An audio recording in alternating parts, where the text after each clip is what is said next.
Hello lovelies, welcome back to my channel. If this is your first time of stopping by, hi, you're welcome. Please hit on the subscribe button, join the growing family. To my old subscribers, I say thank you very much for all your support.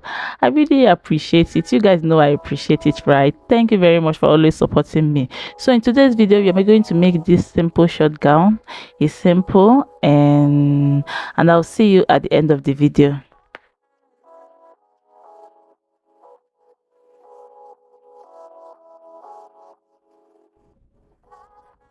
So for this style, we'll be cutting our back and our front bodies together, and I first fold my fabric into two and then fold it again, leaving extra allowance at the end for my zipper. That's how to fold your front and your back together. And I will be starting by marking out the rough edges from this fabric. I'm using an Ankara fabric for this. Then the next thing I'm going to do is to take our measurement, and for this I'm going to start from the marked line and then mark my full length, which is 25 inches, and I'll be adding 2 inches allowance for joining. And this style is for this measurement here is for a 4-year-old, but if your child is not tall, for a 5-year-old is not tall, you can it's going to be okay for her as well. So for this I'm going to go ahead and take my bust point measurement, which is my shoulder divided by 2, and since it's not a fitted gown, you're going to add extra ½ inch for ease. Then I marked my half length, which is 11 inches, and then my hip length, which is 18 inches. And then I'm going to go ahead and extend these lines. So I decided to flip the fabric to this side so that you guys can see what I'm doing well. And we are going to take this measurement from the center front, which I just showed you, and I took my measurement, shoulder measurement divided by 2 plus ½ inch allowance for joining. Then I'm going to extend the line to my chest line. Then at my chest line, I'm going to take my bust measurement divided by 4 plus 1 inch for ease. Remember, this is not a fitted gown, plus 1.5 inches for my allowance.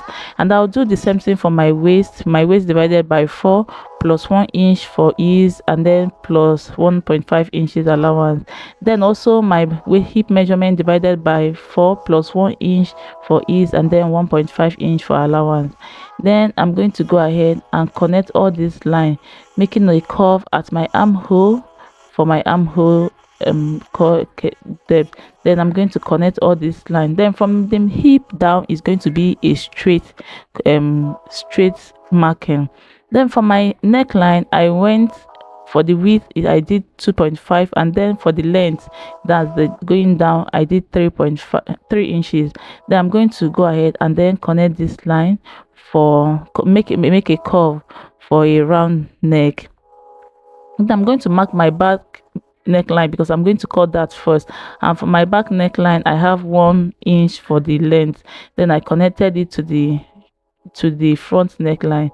Then for my shoulder slope, I went down by 1 inch, and then I'll connect it to my neckline.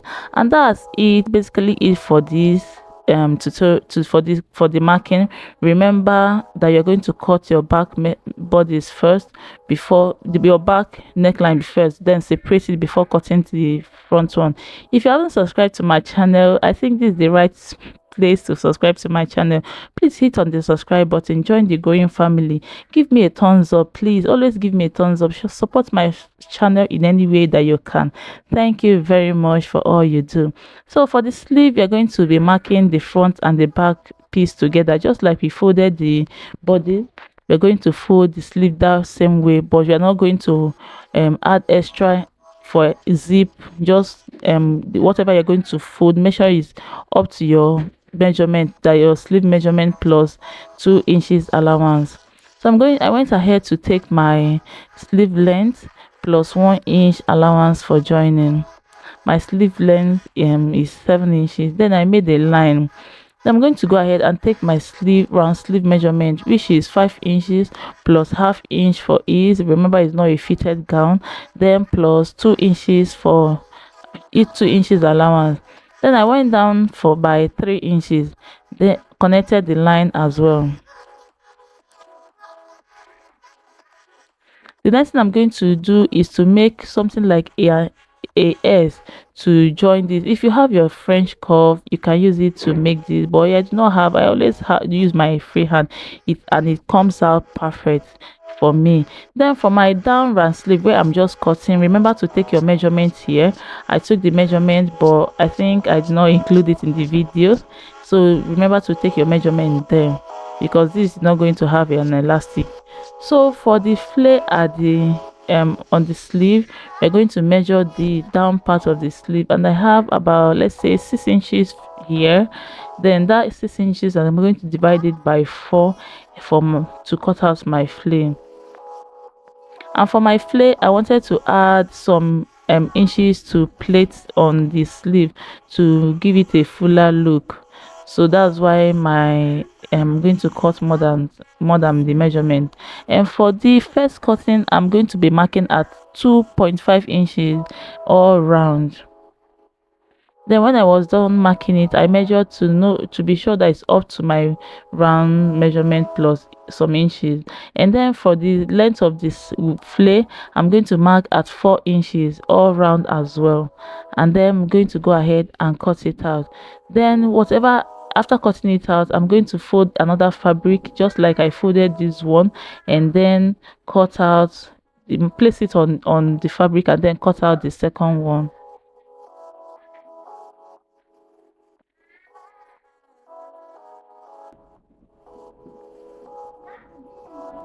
And this is it. After cutting the two flare out, I'm going to go ahead and open up one side of the flare.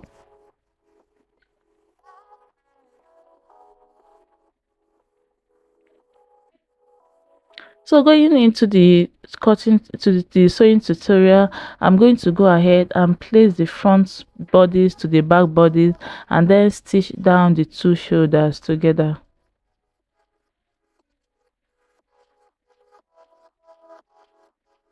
And that is front facing the front. And this is it. After I was done stitching it down, the next thing I'm going to do is to use my fabric bias to pipe this. And this fabric, I have about 1.5 inches. Then for the length is going to be the length of your round neckline. So I'm going to make the first stitch on this, then go ahead to notch the neckline.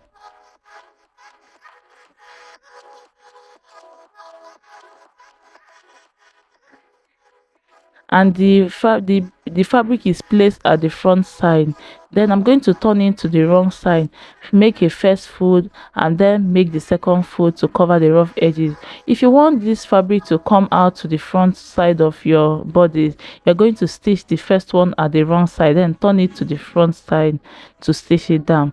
Then for this sleeve, I'm going to go ahead and attach the flare to the sleeve, and I'm going to go ahead and notch the two center of that's the flare and then the sleeve, pin it together, and then stitch all the way from where it starts to the end, and then plait the excess into it while stitching it down. And this is it. After I was done stitching the two sleeves, the two flare down, what I'm going to do next is to turn the rough edges of the flare and then stitch it. If you cannot do the flare, you can as well just weave it and then turn it with 1/2 inch. That's serge it and weave it and turn it with 1/2 inch. And onto the bodies, you're going to go ahead and attach this sleeve onto the bodies. I'm just folding it together to get the center of the sleeve, then notch it and place it on my shoulder line, pin it together, and I'm going to go to my machine and stitch from the center to where the sleeve area stops, and then stitch to the other side as well.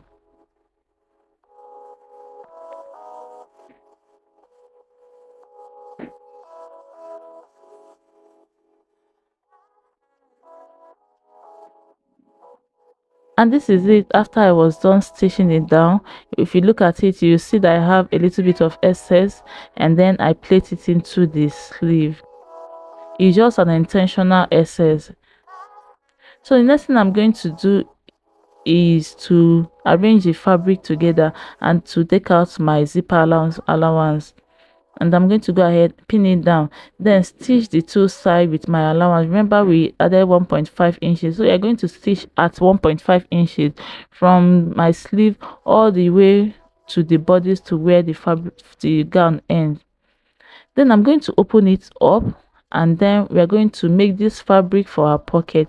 And for the fabric, I think I have about 8 inches by 6 inches. I'm going to first of all fold the upper part of it to close the rough edges, then also turn the rough edges of the gown, stitch it down all the way around. Then for the pocket, we are going to determine where we want our pocket to be, and I'm going to measure from my waist, from my shoulder to about 16 inches. You can go as low as 18 inches. Just make sure that the pocket is around the hip area, because this gown is a short gown. You don't want your hand to be hanging. You want your hand, when you put your hand at the pocket, it's going to be relaxed. So if 16 inches is not okay by you, can go as low as 18 inches. And then I'm going to get the center of this gown. That will help me know where I want my pocket to be. So after getting the center, at first I mark at 2 inches where I want the pocket to start, but when I place it, I discovered that the 2 inches is going to be too inward for it. So I placed the pocket at 1 inch from the seam line. I hope you understand what I'm trying to say. So I placed it at 1 inch, and then from that 16 inches I pinned it down. I'm going to do the same thing for the other side, then pin it down. So the next thing I'm going to do is to stitch on the rough edges of this pocket. If you have a serging machine, you can first of all serge it first before stitching it down to the bodies. And this is it after I was done. It's looking neat and beautiful. The next thing I'm going to do is to close up the rough edge, the zipper allowance, and then attach my zip. And that's all for this style. I hope you enjoyed this video. I really hope you enjoyed this video. Please give me a thumbs up if you do. Subscribe to my channel. If you haven't subscribed to my channel, please do not leave today without subscribing, and I'll see you in my next video. Thank you for all your support. I really appreciate it, and I will see you in my next video.